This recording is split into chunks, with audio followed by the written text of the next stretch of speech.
দীর্ঘ স্থগিতাদেশের পর মালয়েশিয়ার শ্রমবাজার পুনরায় উন্মুক্ত হওয়ার খবর সাধারণ কর্মী ও প্রবাসী পরিবারগুলোর জন্য নিঃসন্দেহে বড় স্বস্তির সংবাদ।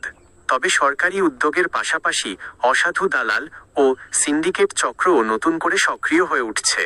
মালয়েশিয়া যাত্রা, নতুন প্রক্রিয়া এবং দালালদের অপতৎপরতা থেকে সুরক্ষায় গুরুত্বপূর্ণ বিষয়গুলো নিচে তুলে ধরা হলো। 1. শ্রমবাজার খোলার বর্তমান আপডেট। প্রক্রিয়া শুরু।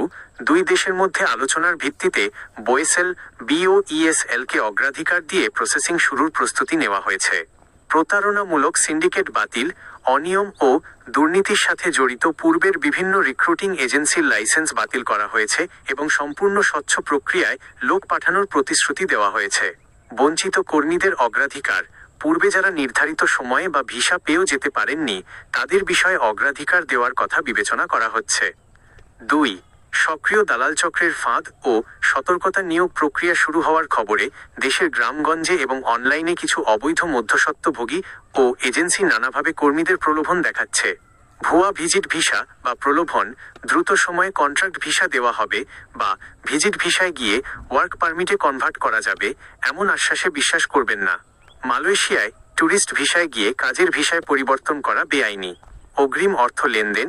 কোনো এজেন্সি বা দালালকে লিখিত চুক্তি ও সরকারি ঘোষণা ছাড়া ক্যাশ বা ব্যক্তিগত অ্যাকাউন্টে টাকা দেবেন না। অতিরিক্ত অভিবাসন ব্যয়।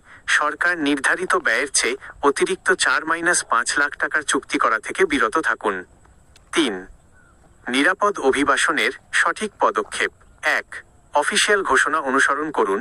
প্রবাসী কল্যাণ ও বৈদেশিক কর্মসংস্থান মন্ত্রণালয় BMET এবং BOESL এর অফিসিয়াল ওয়েবসাইট ও বিজ্ঞপ্তি দেখে পদক্ষেপ নিন। 2. BMET ডাটাবেজ নিবন্ধন। আপনার এলাকার জনশক্তি অফিসে গিয়ে BMET-র ডাটাবেজে সঠিক তথ্য ও দক্ষতা সহ নাম নথিভুক্ত রাখুন। 3. অনলাইন BMET স্মার্ট কার্ড ও QR কোড। ভিসা হওয়ার পর আপনার ভিসা BMET ক্লিয়ার পোর্টালে আসল নাকি ভুয়া তা স্ক্যান করে যাচাই করে নিশ্চিত হন।